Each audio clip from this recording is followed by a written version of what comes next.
totoo. Ayoko na ano. Totoo nga. Kasi sakto lang yung tamis para sa akin. Kasi may chocolate siya. Ako nagkamisan ako. Ako kasi hindi ko masarap. Para sa akin maganda yung topping sa chocolate. Lalo na kung may likod chocolate. Parang chocolate flavor na banana cake. Saan mo ito natutunan ko ba? Wala, panood lang. May ano, dumadaan sa akin. Sabi ko, parang gusto ko siya kaya.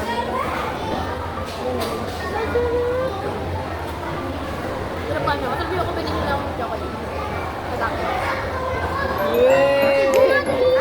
As na dalawa talaga na pa. Try mo to. At pa yung combination niya. Kaya mo. Ayaw niwala. Inuto ko yung dalawa. Kaya pala ka.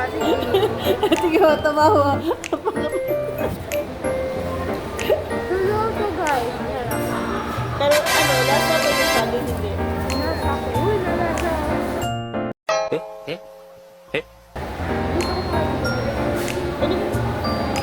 Hinilog sa...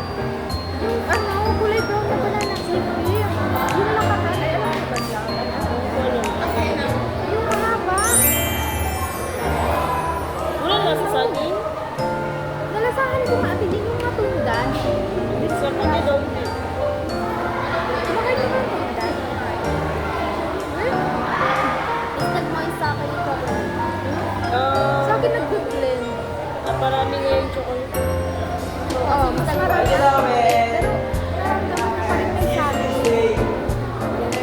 Okay ba ito? Oo, lulong. Kaya, Ito talaga. Ayaw mo Kasi sa akin yung kasi sa akin yung natandaan. Baka sila sa yung salo na hindi. Pero lang na. oo.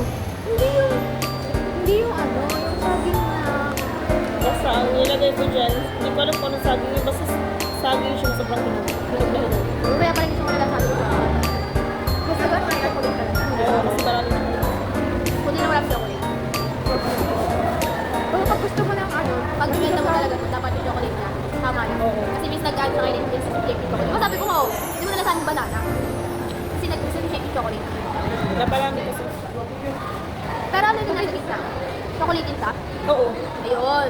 Nag-feel kasi yung chocolate ko sa top, tapos nag-feel din sa gitna. Kaya dapat, Yung nilagay ko sa toppings lang yan. toppings lang dapat sa top ng chocolate toppings. Tapos more on banana na dito. Para sa mga nasabi mo yung banana. Oo. Ganun yun. Ay, ganun daw yun arte nyo. Pero hindi na lang lasang-lasa ko yung lakat-lakat. Yung tundan na ano, mahaba na yung loob. Malibutan dito kumakain ng tundan today. Isa lang sabi